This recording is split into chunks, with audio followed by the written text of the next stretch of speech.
മച്ചാന്മാരെ, അപ്പോൾ നമ്മുടെ weight loss ചലഞ്ചിൻ്റെ 5-ാം ദിവസമാണ്. ഇന്ന് രാവിലെ 5 മണിയോടുകൂടി തന്നെ നമ്മൾ ജിമ്മിൽ എത്തിയിട്ടുണ്ടായിരുന്നു. വന്നപാടെ വെയിറ്റ് നോക്കി ഡിസപ്പോയിൻറ്റഡ് ആയിരുന്നു. ഇന്നലത്തെ സെയിം വെയിറ്റ് തന്നെയായിരുന്നു, ഒരു മാറ്റം ഉണ്ടായിരുന്നില്ല. അതുകൊണ്ട് ഞാൻ രാവിലത്തെ വെയിറ്റ് ഇതിൻ്റെ അകത്ത് ഉൾപ്പെടുത്തുന്നില്ല.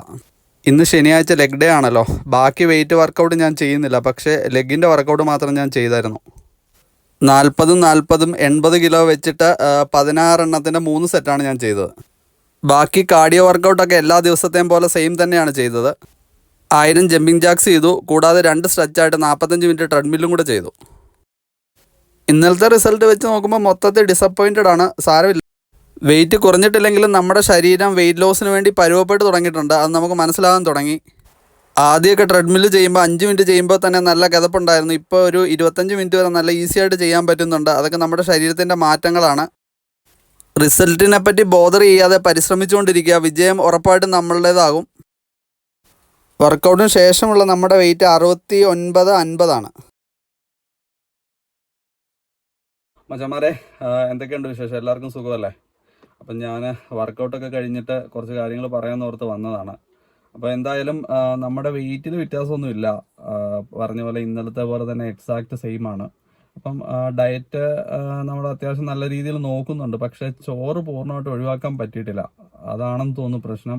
എന്തായാലും ഈ പറഞ്ഞതുപോലെ നമ്മുടെ ഒരു വെയിറ്റ് ഒരു സ്റ്റേബിൾ പൊസിഷനിലേക്ക് എത്തിയത് കൊണ്ടാണ് നമ്മുടെ വെയിറ്റ് കുറയാത്തത്. നേരത്തെ ഞാൻ എപ്പോഴും പറയുന്ന പോലെ തന്നെ. അപ്പം നല്ല രീതിയിൽ വെയിറ്റ് ഉള്ള ആൾക്കാരാണെന്നുണ്ടെങ്കിൽ ഇപ്പം വെയിറ്റ് കുറഞ്ഞേനെ. അതായത് ഇപ്പം ഒരാഴ്ച കൊണ്ട് തന്നെ നല്ല രീതിയിൽ വ്യത്യാസം വന്നേനെ. അപ്പം നമ്മുടെ വെയിറ്റ് ഇങ്ങനെ ഒരു സ്റ്റേബിൾ ആണ്. അതായത് ഐഡിയൽ വെയിറ്റിലേക്ക് എത്താൻ ഒരു 3-4 കിലോയുടെ വ്യത്യാസം മാത്രമേ ഉള്ളൂ. അപ്പോൾ ആ വെയിറ്റിലേക്ക് എത്തിക്കാൻ വേണ്ടിയാണ് നമ്മൾ പരിശ്രമിച്ചുകൊണ്ടിരിക്കുന്നത്. അപ്പം നമ്മുടെ ഒത്തിരി മച്ചാന്മാർ വീഡിയോ കാണുന്നത് ഇൻസ്റ്റാഗ്രാമിലും ഫേസ്ബുക്കിലുമാണ് കൂടുതലും നമ്മുടെ വീഡിയോസ് കാണുന്നത്. യൂട്യൂബിൽ വ്യൂസ് കുറവാണ്. അപ്പം മച്ചാന്മാർ ദയവായിട്ട് യൂട്യൂബ് ചാനൽ കൂടെ ഒന്ന് സബ്സ്ക്രൈബ് ചെയ്ത് സപ്പോർട്ട് ചെയ്യണം.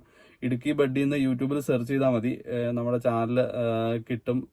ഞാൻ വേണമെന്നുണ്ടെങ്കിൽ ലിങ്ക് താഴെ കമൻറ്റിൽ കൊടുത്തേക്കാം. അപ്പം നിങ്ങളുടെ ലൈക്കുകളും ഷെയറുകളും ഒക്കെയാണ് നമ്മുടെ ഇൻസ്പിറേഷൻ എന്ന് പറയുന്നത്. കമൻറ്റുകൾ ഉറപ്പായിട്ട് ചെയ്യുക. അപ്പം നമുക്ക് വേണ്ട മാറ്റങ്ങളൊക്കെ വീഡിയോസിലൊക്കെ വരുത്താൻ പറ്റും. അപ്പം ചാനൽ ലൈക്ക് ചെയ്യുക, ഷെയർ ചെയ്യുക, സബ്സ്ക്രൈബ് ചെയ്യുക. എല്ലാ സപ്പോർട്ടും ഞാൻ പ്രതീക്ഷിക്കുന്നുണ്ട്. അപ്പം നല്ല നല്ല വീഡിയോസുമായിട്ട് നമുക്ക് വീണ്ടും കാണാം. അതുവരേക്കും താങ്ക്